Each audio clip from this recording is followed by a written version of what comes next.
Olá, meu nome é Paulo Alfen, eu sou médico, cirurgião, ginecologista, pós-graduado em Medicina Estética, formado há 40 anos, e vou falar com vocês sobre infravermelho longo. O infravermelho longo é uma energia luminosa não visível. A maior fonte de infravermelho longo que existe é o Sol.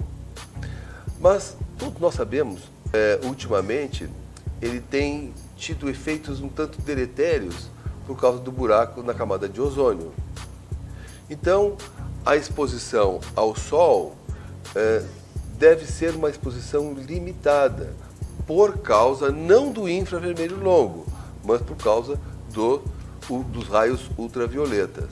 A Organização Mundial de Saúde orienta que, para a boa calcificação dos ossos, nós necessitamos de 15 minutos de sol 3 vezes por semana. Mas isto, do ponto de vista de saúde, é insuficiente naquilo que se refere ao infravermelho longo. Nós precisamos de mais exposição ao infravermelho longo. Então, a alternativa a isto foi fontes alternativas de infravermelho longo. Atualmente, nós temos como fonte de emissão de infravermelho longo pastilhas compostas de titânio, alumínio e platina. Este conjunto de elementos se consegue ter uma excelente emissão de infravermelho longo. Esses elementos são aglutinados numa pastilha e essas pastilhas são colocadas nos colchões especiais, os colchões chamados colchões terapêuticos. Ali nós temos, então, uma fonte espetacular de radiação infravermelho longo. A função mais importante do infravermelho longo está centralizada na sua capacidade de quebrar os clusters, também chamado de rede de água. A rede de água é uma das características da água que abraça tudo o que nós colocamos no meio líquido.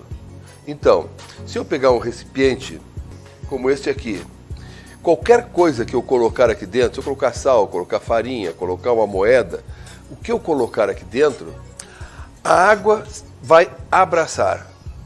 Isto é uma das propriedades da água. Ela abraça tudo que está no meio líquido. Esta rede de água, ela é uma rede extremamente firme, ela não se desfaz facilmente. E nós temos que notar que o nosso corpo, em torno de 65% a 70% do nosso corpo é feito de água. Se nós passarmos para o nosso organismo essa propriedade da água, e é assim que acontece, tudo o que está circulando no nosso corpo está preso dentro de uma rede de água. Esta rede de água, por vezes, ela se torna maior do que o poro dos vasos. O poro dos vasos são buraquinhos que tem nos vasos mais fininhos do nosso corpo, chamado de capilar. Eles têm uns pequenos buraquinhos, que é por onde tudo que está circulando no nosso sangue, ele consegue sair do vaso e vai chegar até a célula. Por quê? Porque esses são os nutrientes da célula. Então são as vitaminas, são os sais minerais, a glicose, são outros microelementos, minerais. Então, eles precisam sair de dentro dos vasos para chegar até a célula. Quando chega na célula, pelos canais que tem na parede da célula, eles vão entrar na célula dependendo da necessidade da célula.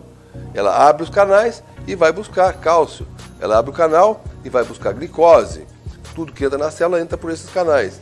Então, é importante que esses elementos, os nutrientes da nossa célula, eles saiam de dentro do vaso, porque no vaso ele não adianta nada. O vaso é só o caminho por onde ele tem que seguir para poder chegar na célula, porque a célula é a unidade da vida do nosso corpo. A vida não está no vaso, a vida está na célula. Tudo que nós comemos, que nós tomamos, tem que chegar até a célula e chega através do vaso. Para sair do vaso tem que ter esses buraquinhos que são os poros. Então por ali que sai. Mas como eu disse para você, tudo que está circulando no nosso organismo, ele está preso dentro de uma rede de água. Se porventura esta rede de água se torna uma rede de água complexa, porque tem uma outra característica, que a rede de água tem tendência, por questões elétricas, ela tem tendência de cada vez ir aumentando mais e mais e mais.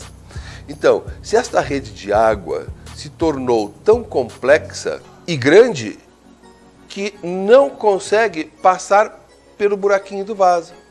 Então, aquele nutriente que está envolvido numa rede ou num cluster complexo, ele não consegue sair de dentro do vaso e ele fica só circulando, circulando.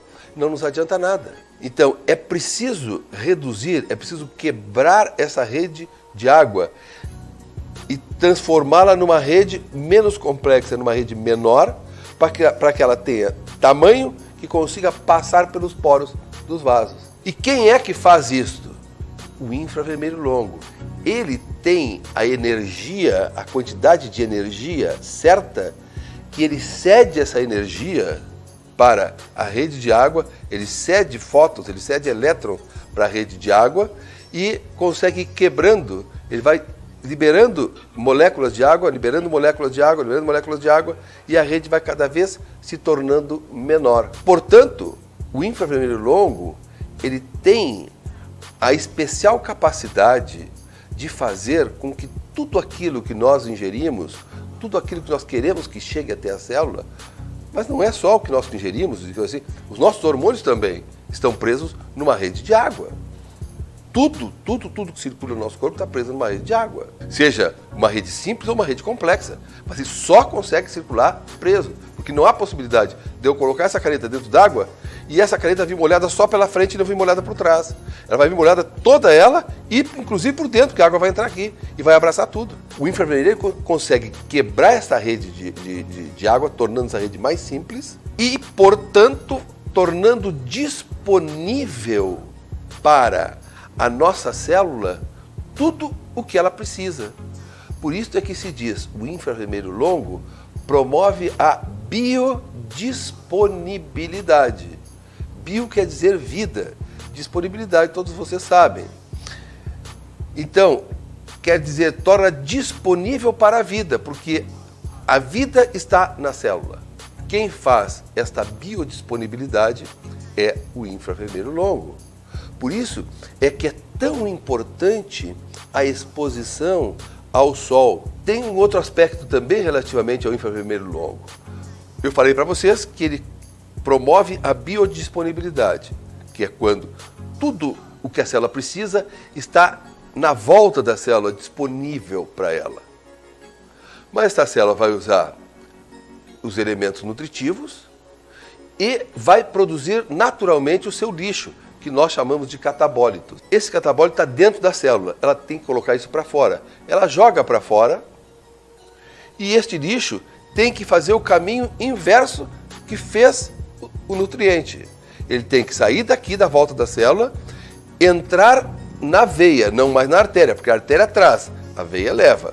Então tem que entrar no buraquinho da veia, dos capilares venosos, para entrar na veia, fazer a circulação, passar pelo rim, o rim filtrar e colocar para fora através da urina. Se este lixo que a célula colocou para fora estiver preso numa rede de água, ele chega lá no buraquinho do capilar venoso e tranca, porque ele é maior que o buraquinho. E principalmente, porque diferente do sangue arterial, que tem pressão, aqui não tem pressão. No sangue arterial, mesmo que seja um pouquinho maior, a pressão empurra e passa. Mas aqui não.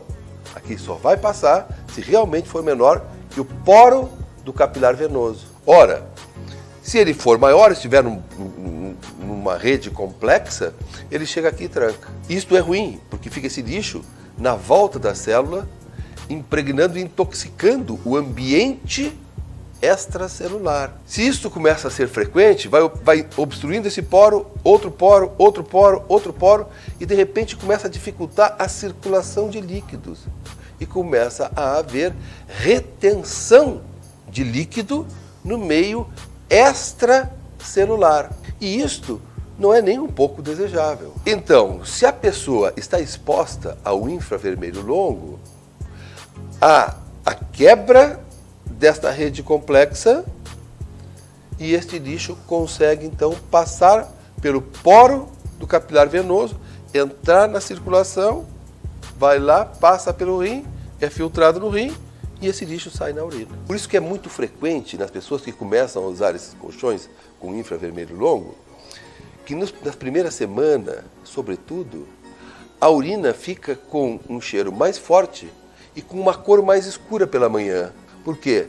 A pessoa estava com uma quantidade de lixo acumulado no meio extracelular, começa a deitar ali e começa a eliminar esse lixo que estava retido há muito tempo. Então, nós podemos afirmar que o infravermelho longo, ele promove a biodisponibilidade, isto é, ele deixa todos os nutrientes, hormônios, medicamentos que eventualmente se tome, ele deixa à disposição da célula. Ao mesmo tempo em que ele auxilia na eliminação do lixo celular. Dessa maneira, sendo um anti-inflamatório, um analgésico, promovendo a biodisponibilidade, a remoção de lixo do meio extracelular, nós podemos afirmar que o infravermelho longo auxilia na reparação de qualquer dano celular, por oferecer um meio muito mais propício à reparação e à saúde celular.